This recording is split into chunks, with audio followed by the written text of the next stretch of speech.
नमस्कार दोस्तों, target with PS Parihar channel में आपका स्वागत है। आज के इस वीडियो में हम लोग बात करेंगे सबसे पहले उत्तर प्रदेश अधीनस्थ सेवा चयन आयोग की। आज यहाँ पर अनेक भर्तियों के जो छात्र हैं वो पहुँच गए हैं और अगली सूचना है सीटेट नोटिफिकेशन की।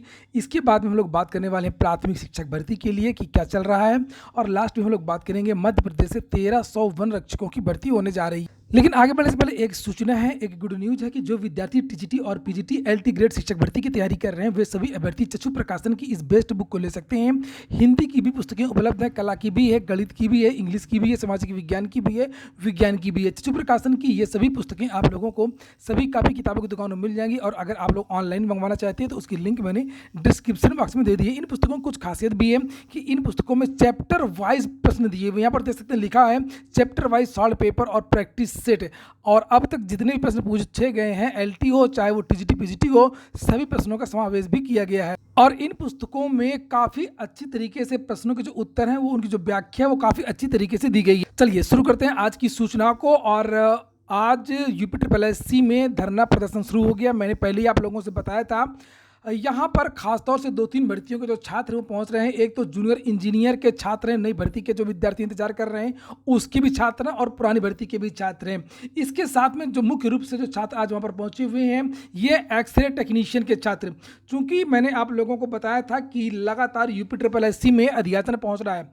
जैसे मैंने कल ही आप लोगों को बताया था कि जूनियर इंजीनियर की भर्ती का अध्याचन पहुँचा, इसी तरीके से 456 पदों का एक्सरे टेक्नीशियन का अध्याचन पहुँचा था यहाँ पर। और 2016 से इस भर्ती का इन लोगों की भर्ती नहीं आई है, और ये विद्यार्थी ये कोर्स करके बैठे हुए हैं। तो ये विद्यार्थी धरना प्रदर्शन कर रहे हैं कि आखिरकार जब इस 456 पदों का अध्याचन आ चुका था तो अनेक कमियां निकाल करके इस भर्ती को आपने रोक करके क्यों रखा है।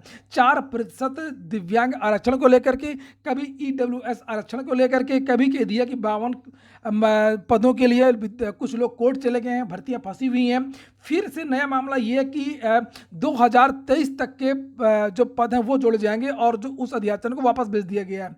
तो ये एक मांग की गई है कि बार बार लटकाया ना जाए, कभी ईडब्ल्यूएस को लेकर के या अन्य मामलों को लेकर के। जल्दी से जल्दी, पिछले लगभग 8 साल 6-7 साल हो चुके हैं, इसका विज्ञापन नहीं आया है। जल्द से जल्द एक्सरे टेक्नीशियन की नई भर्ती का विज्ञापन जारी किया जाए, इसके लिए धरना प्रदर्शन हो रहा है। जैसे ही आगे चल करके कोई बातचीत होगी अभी थोड़ी देर में, तो वो जानकारी मैं आपको दूंगा। अगली सूचना है सीटेट नोटिफिकेशन और बदलाव की। जो चर्चाएं हो रही थी कि सीटेट में क्या बदलाव होने वाला है, तो जानकारी मिली है कि हाँ, ये बात सही है कि सीटेट के पाठ्यक्रम में, परीक्षा प्रणाली में, सिलेबस इत्यादि में कुछ न कुछ बदलाव इस बार आपको देखने को मिल सकता है। और ये भी एक वजह है जिसकी वजह से सीटेट का जो नोटिफिकेशन है वो जारी नहीं हो रहा है। न्यूज़ 24 ने भी इस खबर की पुष्टि की है। लिखा, ये देखिए, न्यूज़ 18 है, और न्यूज़ 18 में लिखा है CTET July notification 2022 major changes introduced in teacher eligibility exam this year. इस साल आप लोगों को कुछ और भी नए बदलाव, बड़े बदलाव देखने को मिलेंगे, और ये भी उम्मीद जताई जा रही है कि इसके जो नोटिफिकेशन है वो जुलाई के महीने में ही जारी हो सकता है। जुलाई लास्ट तक या अगस्त के महीने में इसके जो नोटिफिकेशन है वो 100% जारी हो जाए। अगली सूचना है प्राथमिक शिक्षक भर्ती, और अब बीएड वालों का क्या होगा। बहुत सारे विद्यार्थियों का ये प्रश्न लगातार रहता है कि सर, विद्यार्थी दबाव तो बना रहे हैं, लेकिन क्या अगर भर्ती का विज्ञापन जारी हो गया, क्या अगर भर्ती आ गई तो बीएड वाले उसमें शामिल हो पाएंगे या नहीं हो पाएंगे। तो अभी शासन ने तो कोई रोक लगाई नहीं है, इसलिए बीएड वाले शामिल हो पाएंगे। वो एक अलग बात है कि हाईकोर्ट फिर से रोक दी। जिस तरीके से विद्यार्थियों ने, डीएलएड और बीटीसी के छात्रों ने टीईटी की मार्कशीट को रुकवा दिया है, उसी तरीके से हो सकता है कि जोधपुर हाईकोर्ट की वजह से आवेदन रुकवा दे। लेकिन शासन की तरफ से अभी पीएनपी में कोई भी रोक नहीं है। इसके बारे में मैंने पूछा था, मैंने पता किया है पीएनपी में कि क्या अगर भर्ती आ गई तो बीएड वाले आवेदन कर पाएंगे या नहीं कर पाएंगे। तो उनका ये कहना था शासन से रोकने का कोई भी आदेश उनको प्राप्त नहीं हुआ। इसलिए जिस तरीके से पिछली बार की भर्ती हुई थी 69,000 शिक्षक भर्ती, उसी तरीके से इस बार की भी भर्ती हो सकती है अगर भर्ती आई तो। और अगर हम लोग बात करें कि 14 जुलाई को जो इलाहाबाद हाई कोर्ट में बीएड वालों की सुनवाई होनी, चूँकि कुछ छात्र बीटीसी की यानी डीएलएड के छात्र चले गए थे, और उन्होंने ये कहा था कि जोधपुर हाईकोर्ट ने बीएड को बाहर कर दिया, तो यूपी से भी बाहर कर दिया जाए। इसी की वजह से बीएड के जो छात्र हैं उनकी टीईटी की मार्कशीट रोक दी गई है, और इसमें मुझे लगता नहीं है कि अभी कुछ होगा।